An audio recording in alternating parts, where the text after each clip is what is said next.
Bonsoir, bienvenue sur la Libre Antenne, comme tous les soirs, de 21h à minuit sur metatv.org. Ce soir, nous accueillons des invités très spéciaux. On a Jacques et Brigitte avec nous. Donc, Jacques et Brigitte, comme nous l'avons annoncé en fait sur la publication, vous êtes témoins, si j'ose dire, directs de l'affaire Amis de Lisa. Donc, vous êtes les grands-parents, vous êtes les parents de Sophie, la maman de qui on a enlevé les enfants. Voilà, c'est cela, oui. Donc voilà. Donc on va évidemment ne pas divulguer vos noms pour conserver vos identités. Donc voilà, ce sera Jacques et Brigitte, parce qu'on a décidé ça à l'avance. Alors est-ce qu'on peut remettre un peu le contexte et un peu expliquer cette affaire Amis de Lisa, une affaire qui a fait beaucoup de bruit sur Internet, il faut le dire. Vous avez quand même réussi à meuter un peu quand même la toile sur cette affaire. C'était pas évident parce que évidemment nos chers grands médias ne parlent jamais de ce genre de sujet, ça ne les intéresse pas. Ils sont informés pourtant. Pourtant ils le savent, Ah, vous oui. allez nous expliquer d'ailleurs qu'ils peuvent pas tout le monde est informé. Tout le monde, voilà, apparemment tout le monde le sait. Et est-ce qu'on peut remettre un peu le contexte donc de cette affaire donc. Voilà, je vais reprendre un peu depuis le début. Oui. Donc il s'agit de ma fille, qui a eu 3 enfants avec le père des enfants. Dès le moment où elle a été enceinte du premier enfant, donc en 2000, le père ça a commencé à devenir insultant, méchant. Puis elle a cru que ça allait s'arranger, donc voilà, je suis intervenue aussi pensant que, pour sa défense à lui, en me disant, une femme enceinte, peut-être qu'elle est capricieuse, peut-être que soit gentil avec elle, oui, d'accord. Puis finalement, rien n'a changé. Néanmoins, ils ont eu un deuxième enfant. Et puis ensuite, ils étaient en Dordogne, alors que nous habitons dans le midi de la France. Et finalement, quand il n'a plus eu de travail, il a dit, écoute, si tu veux, on retourne où tu es, près de Saint-Tropez, on redescend dans ta région. Donc elle était d'accord. Ils sont venus, elle a eu un poste de professeur de français et de latin dans un collège privé.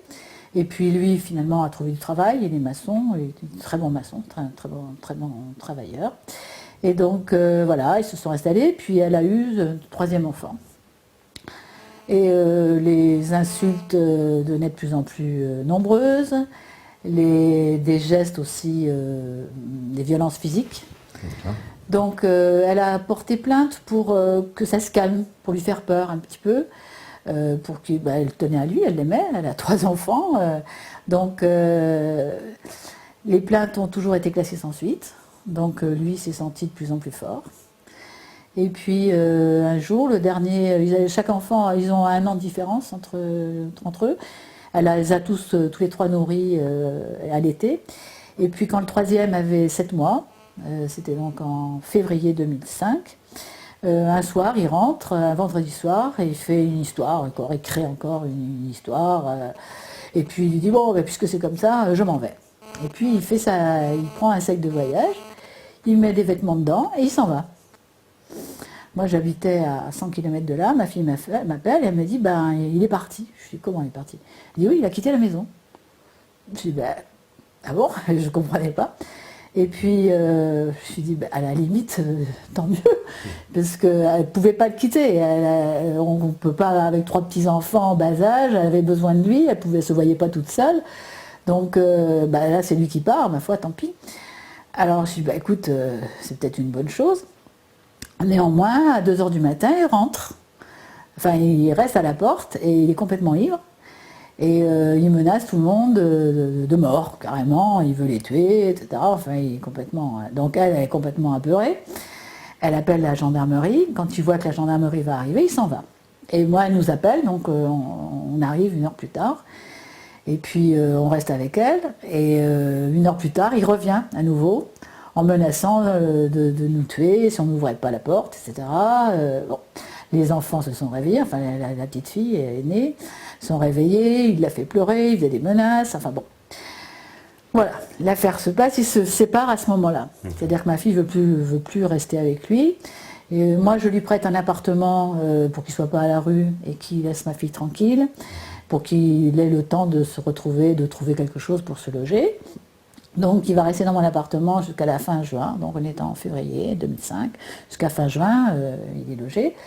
Et à partir de juin, il trouve un mobil-home et il pense que ma fille va reprendre la vie commune avec lui. Là, il n'en est pas question. Et donc, fin juin, il retourne dans la maison où elle est avec les enfants. Il s'installe carrément. Et elle voit qu'elle va pouvoir rien faire. Elle arrive à lui faire partir pour faire des courses. Pendant ce temps-là, elle m'appelle en me disant, voilà, je ne veux plus partir d'ici, qu'est-ce que je fais? Je dis, bah écoute, t'as qu'une seule chose à faire, tu prends un biberon, une couche et tu pars avec tes 3 enfants. Parce qu'il était de nouveau menaçant, puis il allait la violer, ça c'était clair. Donc elle est partie, elle est allée à la gendarmerie. Et puis le gendarme lui a dit, mais écoutez, la prochaine fois, on va vous trouver par terre, vous allez y passer, il ne s'arrêtera jamais. Donc quittez-le, vous n'avez que ça à faire. Donc moi je suis venue avec mon mari la chercher à 11h du soir. Et puis voilà, on l'a hébergée, etc. Au mois de septembre, elle pensait pouvoir récupérer sa maison. Et lui, il avait subtilisé la clé à la femme de ménage qui était venue faire les travaux. Et il s'était installé de nouveau dans la maison. Donc elle arrive avec ses 3 enfants et impossible de rester. Elle est repartie. Donc elle a été hébergée par des gens dans la famille au centre de la France. Et puis finalement, quand il s'est aperçu qu'elle ne revenait plus, il lui a dit, bon, en fin janvier 2006, il lui a dit, bah écoute, voilà, j'ai trouvé quelque chose, tu peux revenir. Donc elle est revenue. Entre-temps, il y a elle avait saisi le juge aux affaires familiales pour qu'il ait un droit de visite et d'hébergement et pour qu'elle ait aussi une pension alimentaire. Donc elle a obtenu tout ça. Et comme elle n'habitait plus dans le Midi, le juge lui avait donné 3 semaines de vacances pour le père, pour les vacances de Noël. Ma fille était un peu gênée parce que le petit, qui avait 7 mois au moment où le père est parti, arrivé fin décembre, il avait plus de souvenir du tout de son père. 3 semaines séparées de sa maman alors qu'en plus elle l'allaitait. Elle a demandé à la juge de ne pas faire ça, la juge n'a rien voulu entendre. Donc elle a essayé de s'entendre avec le père pour qu'il ne prenne pas l'enfant si longtemps sans elle.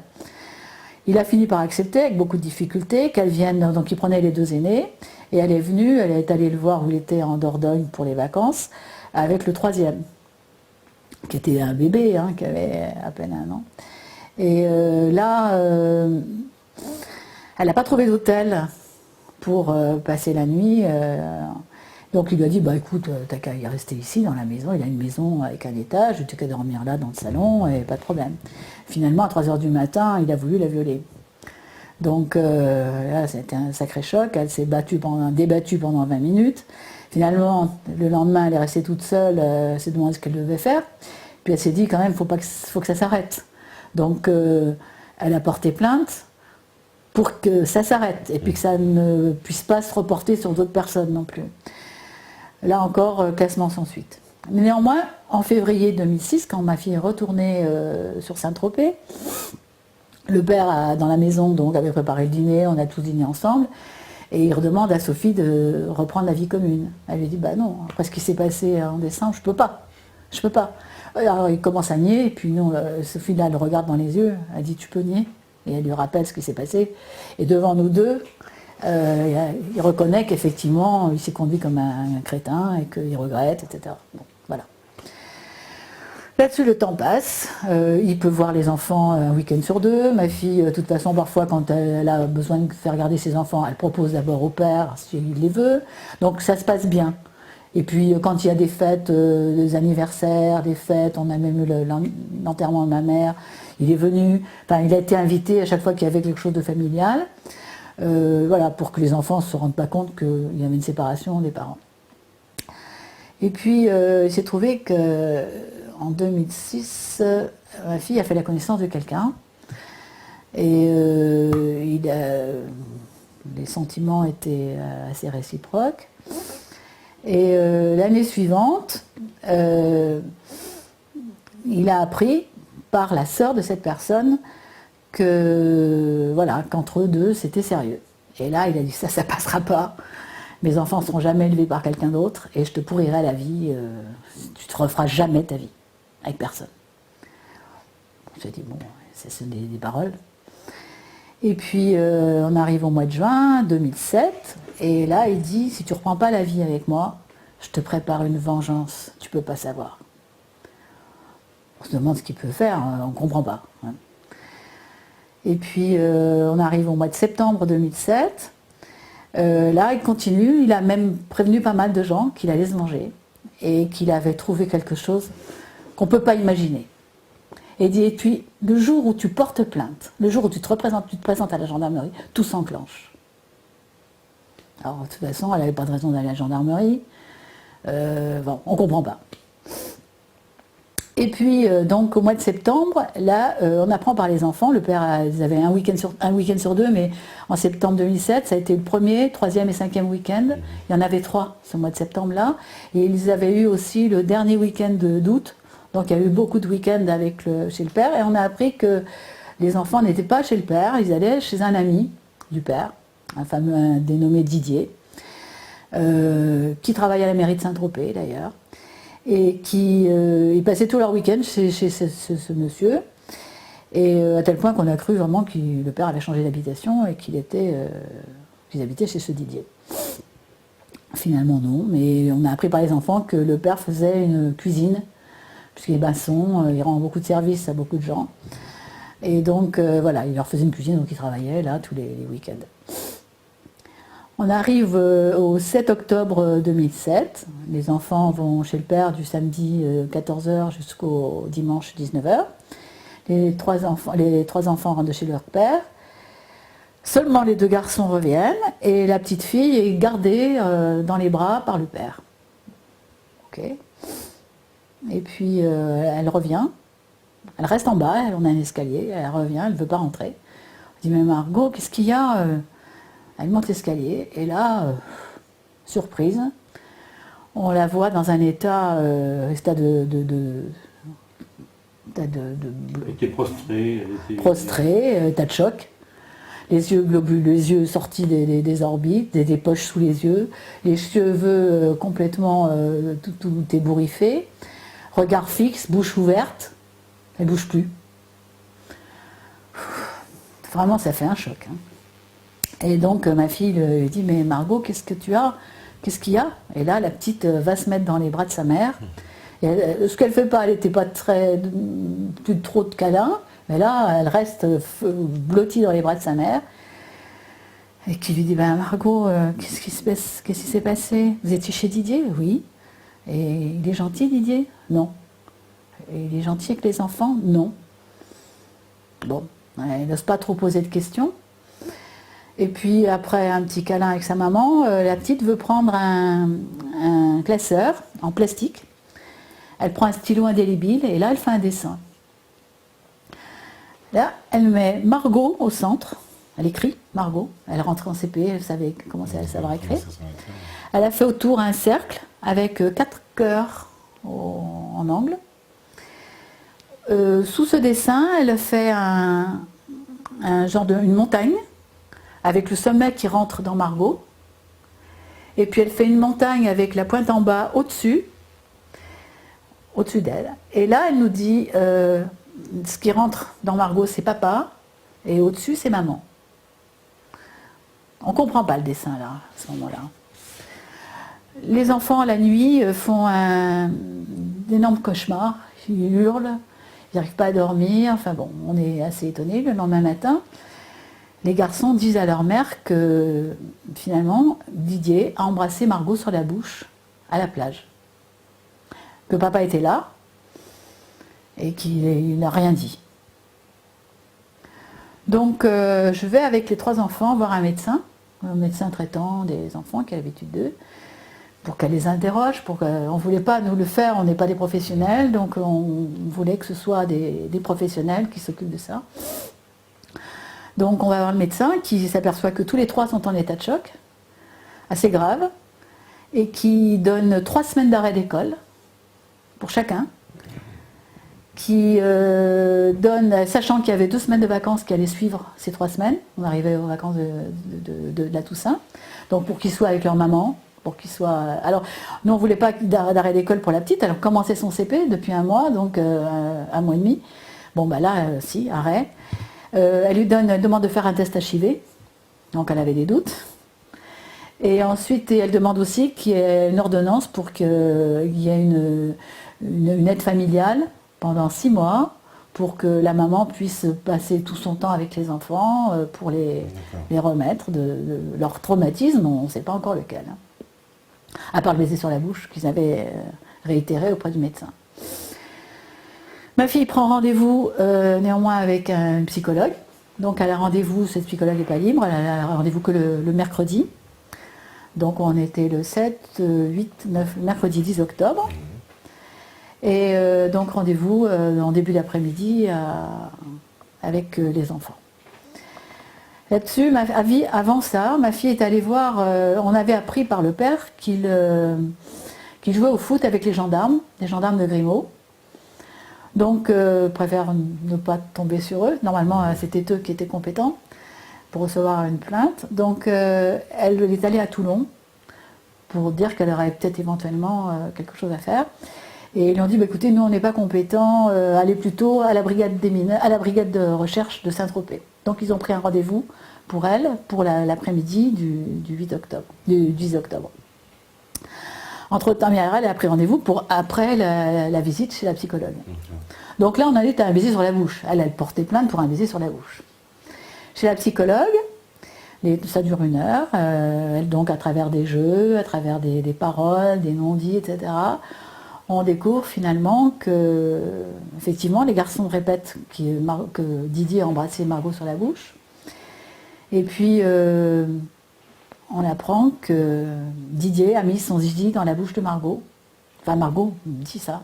Enfin, Margot était très et sur où son sexe, on ne sait pas. J'étais dans le cabinet de cette psychologue et Margot ne voulait pas parler.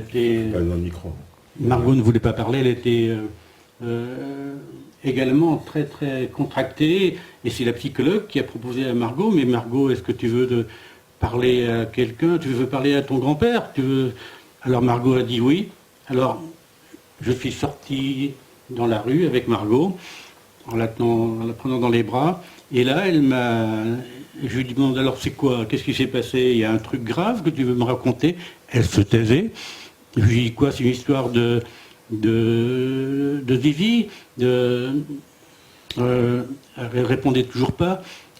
Et je lui dis de Zizi, alors qu'est-ce que c'est que cette histoire de Zizi? C'est sur la bouche, c'est dans les fesses, et elle me répond les deux. Elle me répond les deux.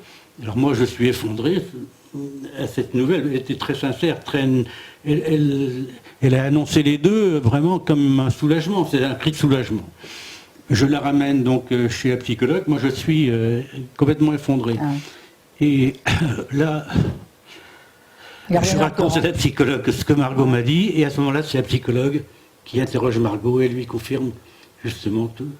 Le zizi sur la bouche. Dans la bouche. Dans la bouche, etc. Moi j'étais acheté. Sur ou dans le sexe, on ne sait pas là. Donc, à partir de là, et la psychologue nous dit, et là devant tous, moi j'étais dans la salle d'attente avec les 2 garçons, et puis à la sortie, là j'étais là, et elle dit, bah c'est clair, il ne reste plus qu'une chose à faire, c'est porter plainte. Encore faut-il tomber sur les bons gendarmes. Alors, psychologue. Oui. Alors, tomber sur les bons gendarmes, ça veut dire quoi? Moi, je ne connais pas des bons et des mauvais gendarmes. Enfin, en tout cas, bon. Donc, on ne comprend pas. Néanmoins, là, ma fille avait pris soin de ne pas aller à Grimaud avec les gens avec qui je jouais au football. Et donc, on va à Saint-Tropez. Et des pose plainte. Le gendarme alors, ma fille prévient qu'elle partait pour Paris. Elle voulait emmener les enfants à Disneyland. Euro Disney, et donc qu'elle voulait que ça se passe vite, qu'elle portait plainte et qu'elle voulait que ça se fasse vite pour pouvoir partir avec les enfants. Alors les gendarmes ont dit, bon, enfin ça n'était pas très facile, mais enfin bon, ils ont réussi à trouver, ils ont mandaté un pédiatre pour entendre les enfants, pour consulter Margot, et puis, et puis ils lui ont dit, mais si vous voulez que ça aille vite, pour que les enfants ne soient pas entendus plusieurs fois, il faut qu'ils passent sous vidéo, mais on ne peut pas le faire ici, il faut aller à Bandol. Est-ce que vous êtes d'accord demain matin d'aller à Bandol? Bon, donc elle repoussait son voyage, mais enfin elle a dit d'accord. Donc là on va chez un médecin, un pédiatre, un homme très sérieux, qui rigole pas, qui est très, très ferme et tout. Il reçoit la petite avec le gendarme et moi. La petite hurle, impossible de la consulter et tout, mais enfin, il fallait vérifier s'il y avait l'hymen ou pas. Donc très rapidement, il regarde, l'hymen y est, donc voilà. Et lui, il va faire un certificat, enfin il va donc faire un rapport rapide pour dire qu'il n'y a pas de viol avéré, mais qu'en revanche, l'état de la petite est très troublé, un état psycho-affectif très troublé, et qu'il lui donne 8 jours d'ITT. D'accord. Ouais. Voilà. Alors 8 jours d'ITT, il faut savoir que ça veut dire qu'il y a une agression par un tiers, qu'on reconnaît qu'il y a une agression par un tiers. Je veux dire que si vous êtes malade par vous-même, vous aurez un arrêt de travail, mais s'il y a une agression, pour pouvoir avoir des dommages et intérêts, on vous donne une ITT. Donc là, il lui donne 8 jours d'ITT, donc il reconnaît qu'il y a une agression.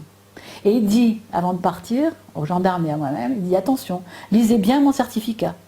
Ce n'est pas parce que je n'ai pas vu de traces qu'il n'y a rien eu. Vu l'état de la petite, elle a subi quelque chose. Voilà.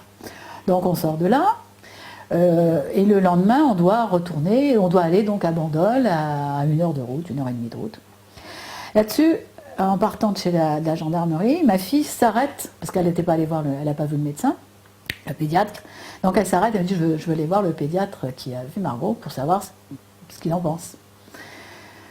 Moi, dans la voiture, je reste avec les enfants et je dis à Margot, tu sais, demain, on va aller à la gendarmerie et vous allez être entendu. Et là, elle se met à hurler, comme une adulte, à dire non, j'ai parlé une fois, je ne parlerai plus, je ne dirai plus rien. Elle dit ce que j'ai dit, ça suffit. Voilà. Bon, ma fille est allée voir le pédiatre il interviendra par la suite. Donc lui, il lui a dit aussi les doutes qu'il avait, que la petite avait subi. Il a rien vu à l'œil nu, rapidement, il ne peut pas dire qu'il il a regardé juste l'hymen, hein, c'est tout. Le lendemain matin, on va se lever à 6h, 6h30, il fallait être à 9h à Bandol. On part là-bas. Et puis on attend un peu dans la salle et tout. Les 2 gendarmes qui sont avec nous discutent avec le gendarme qui doit entendre qui doit entendre Margot.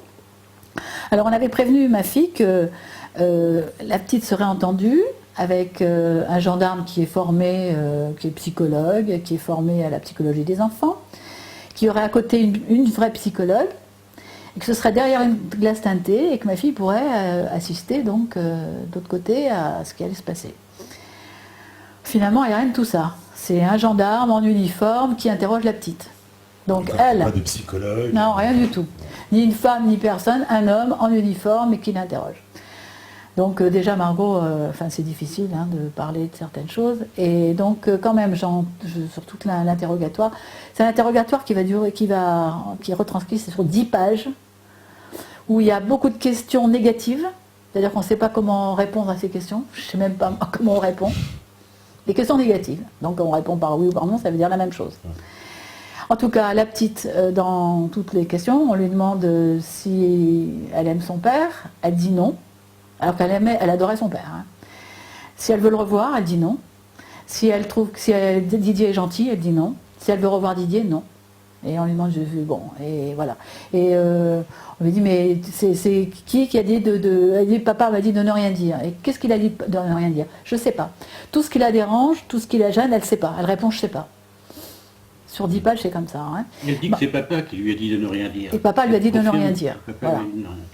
Le gendarme essayant de dire, mais c'est pas Jacques qui t'a dit qui t'a soufflé ça, elle dit non, c'est papa qui m'a dit de ne rien dire. Ah, d'accord. Ah ouais, ça c'est clair, hein, ça c'est dans la retranscription, il n'y a pas de problème. Néanmoins, dans la retranscription, il y a des blancs. Je ne sais pas pourquoi. Mais nous, on n'a jamais eu la bande originale. Hein. Mais en tout cas, il y a des blancs. En tout cas, voilà. Ce qui ressort de ça, c'est qu'elle ne veut plus voir papa, elle ne veut plus voir Didier. Didier est méchant. Et papa lui a dit de ne rien dire. Voilà les propos de Margot. Pendant que Margot était entendue, les 2 garçons ont fait des dessins à connotation sexuelle. Donc d'un seul coup, ma fille se dit, mais il y a peut-être eu quelque chose aussi sur les garçons. Donc elle insiste auprès des gendarmes pour que les enfants soient entendus, les garçons soient entendus. Ça a encore été très difficile, mais ils ont été entendus. Chaque garçon a répété, a réitéré que Didier avait embrassé Margot sur la bouche, à la plage. Ça c'est encore aussi, c'est dans la retranscription, c'est très clair. Et puis ma fille veut aussi que les dessins qui ont été faits chez les gendarmes soient dans le dossier. Les gendarmes n'en voulaient pas. Donc elle a insisté, donc d'accord, et on le prend, non, elle dit vous faites des photocopies, et moi je garde les originaux. Donc on a les originaux. Et voilà, donc son obligation était terminée. Et là, comme elle partait sur Paris, elle a dit, moi je veux prévenir je voudrais avoir le procureur au téléphone. On lui dit non, c'est pas possible et tout. Elle dit, bon, ben, est-ce que je peux envoyer un fax? On lui dit d'accord. Donc elle a envoyé un fax au procureur de Draguignan pour lui confirmer qu'elle partait, confirmer ce qu'elle avait dit la veille aux gendarmes qu'elle partait, et elle lui donnait 2 numéros de téléphone pour les besoins de l'enquête, s'il avait besoin de savoir plus de choses. Voilà. Quelques minutes plus tard, le procureur appelle les gendarmes pour lui dire il faudrait amener la petite chez un pédopsychiatre à Cogolin. Donc, de nouveau la route, 1h30 de route, avec les enfants, pour aller à l'hôpital de jour pour voir un pédopsychiatre, Dr Bensoussan. Là-bas, on attend. Ma fille, il est 14h, ma fille exige quand même que les enfants puissent manger. Et depuis 6h du matin, ils étaient levés. C'était des petits, 3 ans et demi, 4 ans et demi et 6 ans. Ah ouais. Donc on a de force, on a pu obtenir un déjeuner. Et puis ensuite, la petite est entendue, est appelée par le médecin. Alors les gendarmes sont d'abord rentrés voir le médecin. Et puis ensuite, ma fille et la petite sont entendues, sont allées en consultation. Alors la médecin a reçu d'abord la petite toute seule. Elle lui a... elle posait des questions, tout paraissait normal. Et puis ensuite, elle reçoit ma fille, et elle commence à lui poser des questions sur son enfance, si ses parents se sont séparés ou pas, ce qu'elle a vécu dans son enfance, pas mal de questions. Ma fille dit, excusez-moi, mais vous êtes qui? Et quel est votre mandat? Ah, excusez-moi, j'aurais dû me présenter, effectivement, Dr Bensoussan. Voilà, effectivement, je dois interroger votre fille, mais je peux aussi vous interroger si vous le voulez bien. Elle dit, non. Vu la façon dont ça se passe, non. Mais je suis là pour ma fille. C'est elle qui a des problèmes. Elle dit, bon, d'accord. Alors elle a rappelé la petite. Puis elle dit, alors Margot, ça va? Alors Margot dit, oui. Oui, il ne s'est rien passé, tout va bien. D'accord. Voilà, alors Sophie dit, Margot, hier, chez Madame Lavallée, c'était vrai, c'était faux ce que tu avais dit? Elle dit non, c'était vrai. Alors là, le pédiatre dit, écoutez, ok, elle est un peu fatiguée, vous êtes levé tôt, etc. Je veux la revoir, on va arrêter là, mais je veux la revoir pour approfondir la situation.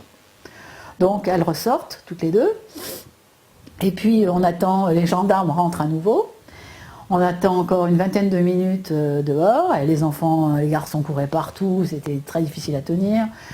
Et puis, au bout de 20 minutes, les gendarmes sortent avec un carton pour un rendez-vous le jeudi 18 octobre à 15h chez ce pédiatre, pédopsychiatre.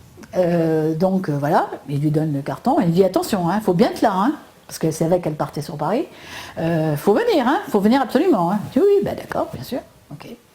Donc voilà, il la laisse et puis il rentre de nouveau chez le médecin. On attend, je ne sais pas pourquoi on attend d'ailleurs, mais ma fille finalement au bout d'un certain temps, elle s'en va.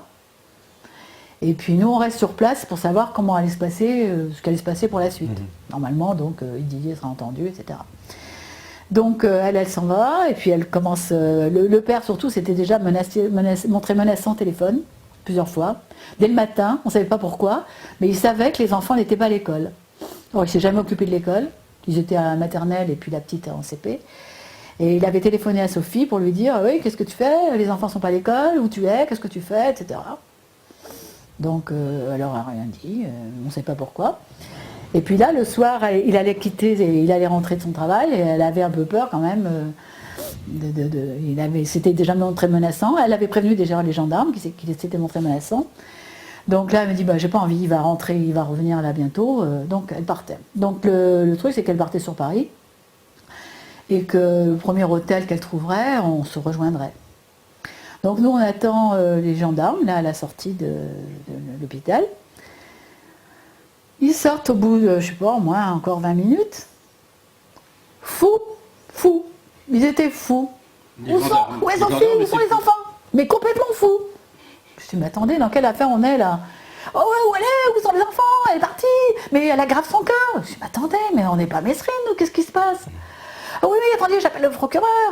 Il appelle le procureur, là, ils étaient tous... et oui, le procureur est chaud bouillant. Je me suis dit, mais attendez, mais calmez-vous. Qu'est-ce qui se passe?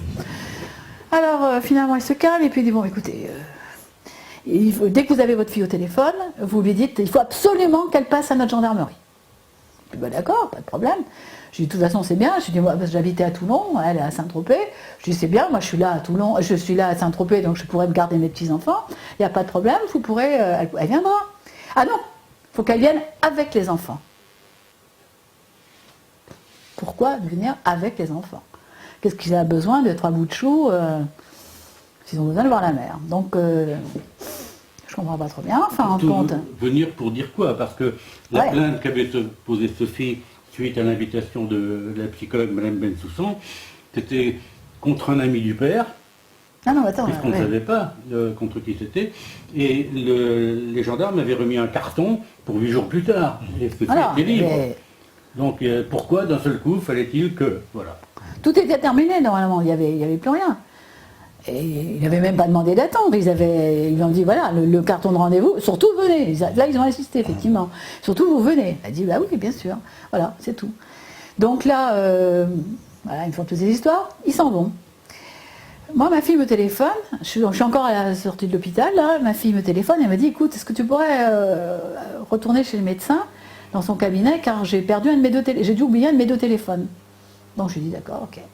Je retourne, je vais à l'intérieur. Et puis j'entends que le médecin est au téléphone et j'entends qu'elle est au téléphone avec le procureur. Oui, monsieur le procureur, etc. Et donc d'après les réponses, je devine les questions. Le procureur lui demande est-ce que quelqu'un est au courant de cette affaire? Et elle dit oui, Madame Lavallée. Et elle lui dit est-ce que je lui demande son rapport? Et là, j'apprendrai par la suite, par Madame Lavallée et par le docteur Bensoussan, qu'on lui a demandé de téléphoner à Madame Lavallée, à la psychologue, de ne pas faire de rapport tant qu'on ne lui demanderait pas. Alors je peux vous dire tout de suite qu'on ne lui a jamais demandé son rapport. Donc voilà, donc j'entends ça. Finalement, ma fille me retéléphone pour me dire ben non, j'ai retrouvé mon téléphone. Donc j'ai entendu cette conversation. C'est la du destin, si j'ose dire. Voilà. Donc on rentre chez nous, pas très loin de là.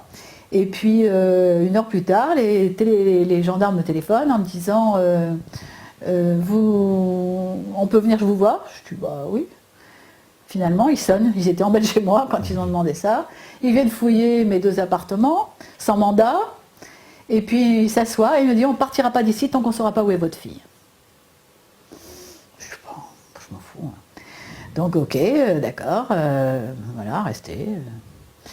20 minutes plus tard, ma fille me téléphone et me dit je suis à l'hostellerie de la Sainte-Baume, à Saint-Maximin. On a trouvé 2 chambres pour la nuit, etc. Donc on dit bon ben d'accord. Et moi je répète tout fort, mais de toute façon ils étaient tellement insistants et je voulais pas leur cacher de choses. Je répète tout fort hostellerie de la Sainte-Baume.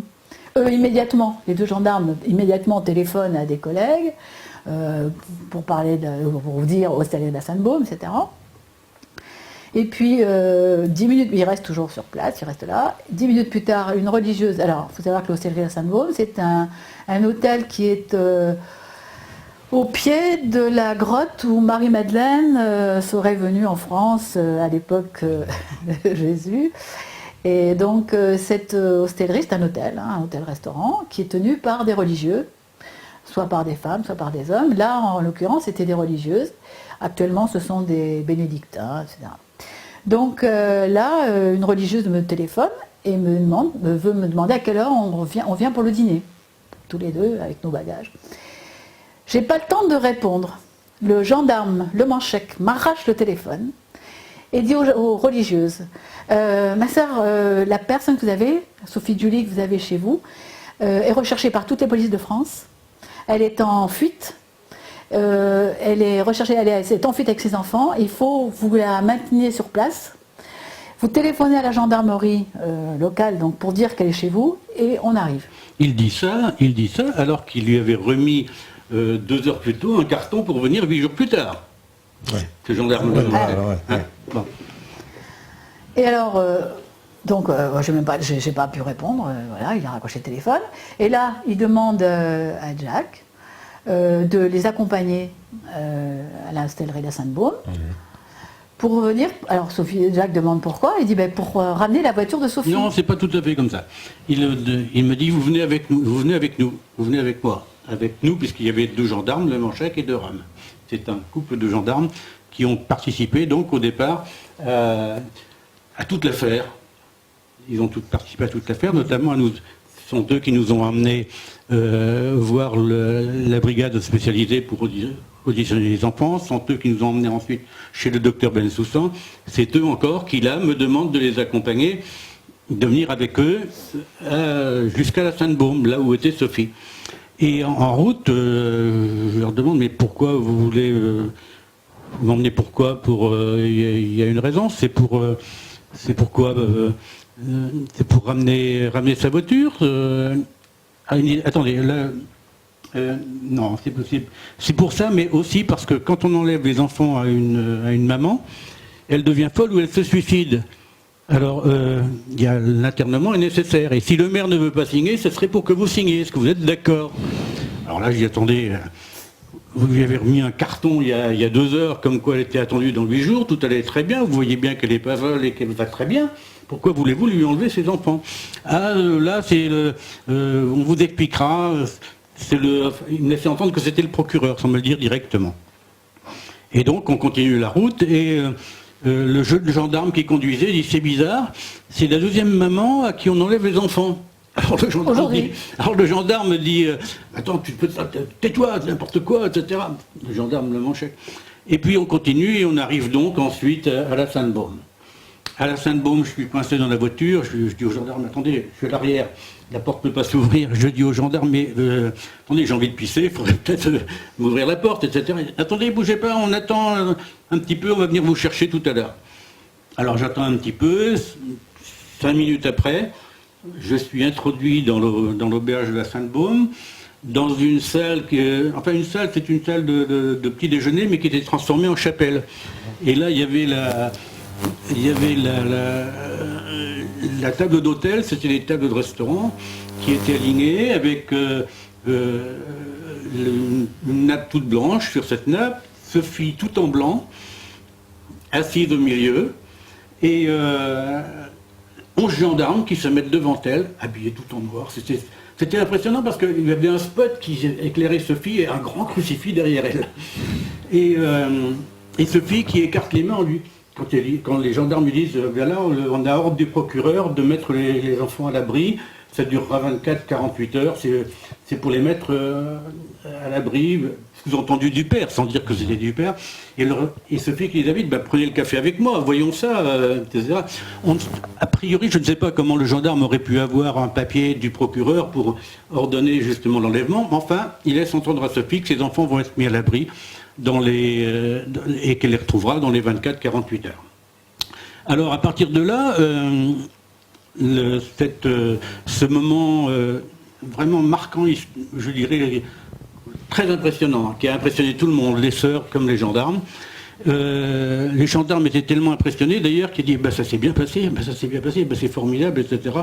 J'aurais pas cru, enfin comme si on pouvait croire autre chose de Sophie, qui est une femme d'un cartésianisme parfait, d'une attention parfaite. Et il me dit, bon, alors maintenant, les enfants, vous les reverrez dans 24-48 heures.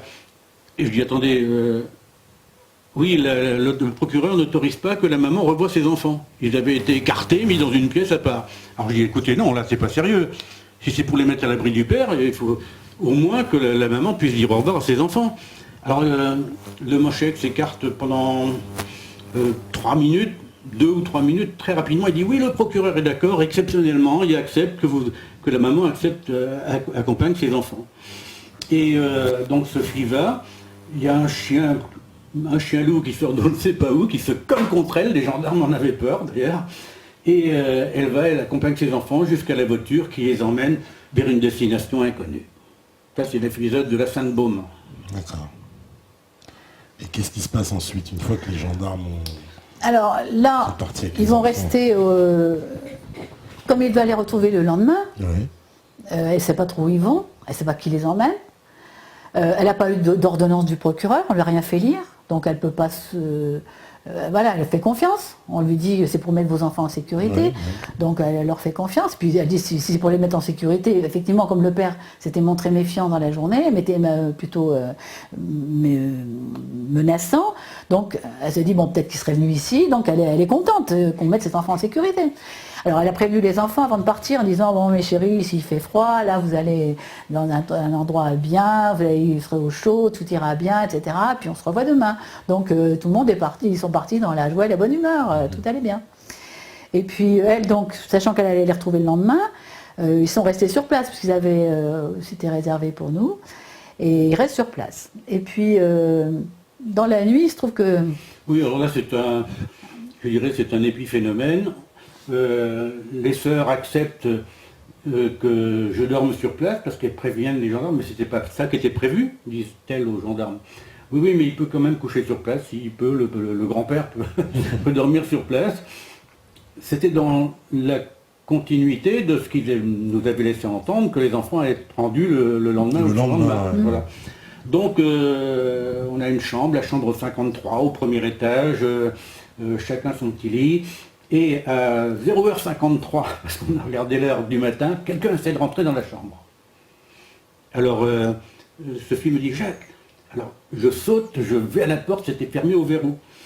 J'enlève le verrou, j'ouvre la porte, la minuterie était allumée, la porte battante qui descend au rez-de-chaussée, la porte battait encore. Mais je ne vois rien de spécial.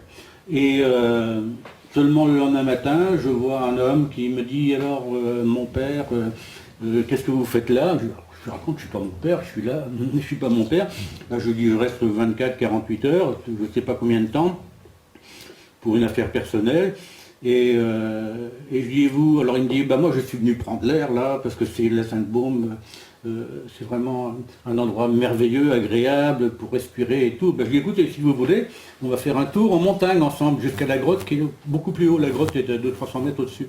Ah, dit, ah non, non, non, là, je peux pas, parce qu'il me manque un poumon, et je peux pas... bon, voilà. On en est là, si vous voulez. Et cet épisode avec cet homme en bleu, après, se complique un petit peu, parce que je déjeune avec Sophie, et je retrouve l'homme en bleu, et je retrouve les sœurs de la Sainte-Baume, les sœurs qui accueillent, et je leur dis, écoutez, est-ce que je peux dormir la nuit prochaine, puisque les enfants vont être rendus dans 24-48 heures. Ah mais non, non, non, c'est pas possible, c'était pas prévu comme ça. Je dis, attendez, c'est pas prévu comme ça, mais prévu ou pas prévu, est-ce que je peux dormir? Non, non, non, il n'en est pas question, alors que l'hôtellerie n'était pas pleine, hein, du tout. Hein. Alors je dis, bon, bah, écoutez, je suis très, très ennuyé, bon, bah, je vais trouver une autre solution, tant pis, c'est pas grave. Et nous partons avec Sophie, qui devait s'inscrire en Doctorat. de Cinéma. à Aix-en-Provence. C'est tout près d'Aix-en-Provence. Et partant sur la route, je trouve sur la route l'homme en bleu qui me dit... ah non, d'abord, j'ai oublié un moment, un événement. Il nous dit, écoutez, si les sœurs ne peuvent pas vous loger, moi je connais une auberge très très bien, elle est à 500 mètres d'ici, c'est bien, c'est même mieux qu'ici, c'est pas cher. Moi je me suis trompé hier, je me suis rendu à cette hôtellerie, et en fin de compte, parce que je n'avais pas vu l'hôtellerie de la Sainte-Baume, je suis allé à cette auberge, c'est mieux, c'est bien, il y a de la place, c'est bien, tout.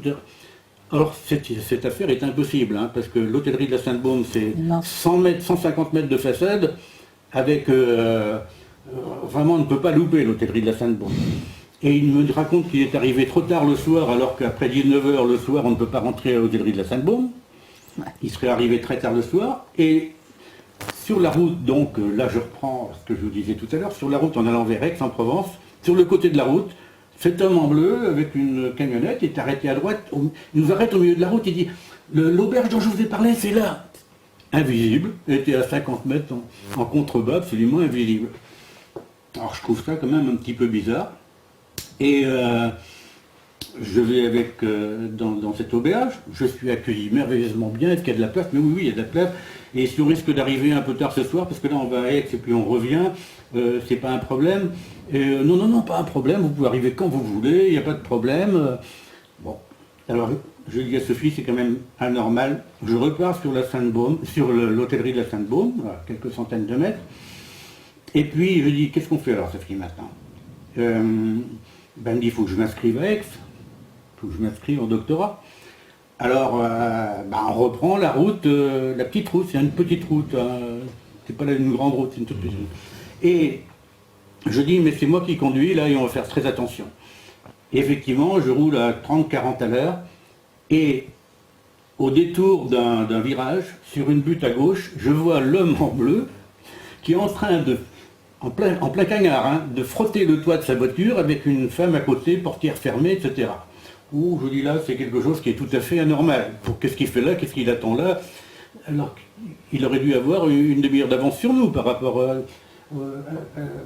notre rencontre que tu nous avais signalé, l'emplacement de cette auberge. Alors là, j'accélère au maximum et je dis première route à gauche, premier chemin à gauche, je prends premier chemin à gauche et je me retrouve au-dessus d'une route enlacée. 2 minutes après, sa voiture fonçait et elle est passée dans la route en dessous. Ah, d'accord. Et voilà. Et après, bon, les histoires rocambolesques, parce que ce sont des histoires rocambolesques, mais absolument vraies, véridiques, c'est une autre histoire. Et donc, Sophie reçoit à ce moment-là un coup de téléphone de son amie, la sœur de son amoureux parisien, qui lui dit, les enfants, on les a. C'était possible parce que cette sœur de son amoureux parisien, elle était allée voir le docteur Couve, et le docteur Couve, grâce à qui d'ailleurs Brigitte, grâce à qui était maire de Saint-Tropez, grâce à Brigitte, lors d'un procès qu'elle a gagné pour lui, le docteur Couve avait vu cette femme, et nous on cherchait les enfants, on avait téléphoné entre-temps au docteur Couve, c'était possible qu'il soit à Paris. C'était pas impossible, si vous voulez. Donc Sophie, elle assure Sophie, oui, les enfants sont à Paris, viens, on va faire la fête, c'est terminé, l'affaire... Alors je dis à Sophie, d'accord. Eh ben, alors, juste avant de continuer, parce que là je vois que c'est l'heure de la pause, donc on va faire une petite pause et puis on revient juste après, comme ça vous allez nous expliquer la suite de cette histoire. D'accord. Donc la régie, je pense qu'elle est parée, c'est parfait. À vous, la régie, à tout de suite.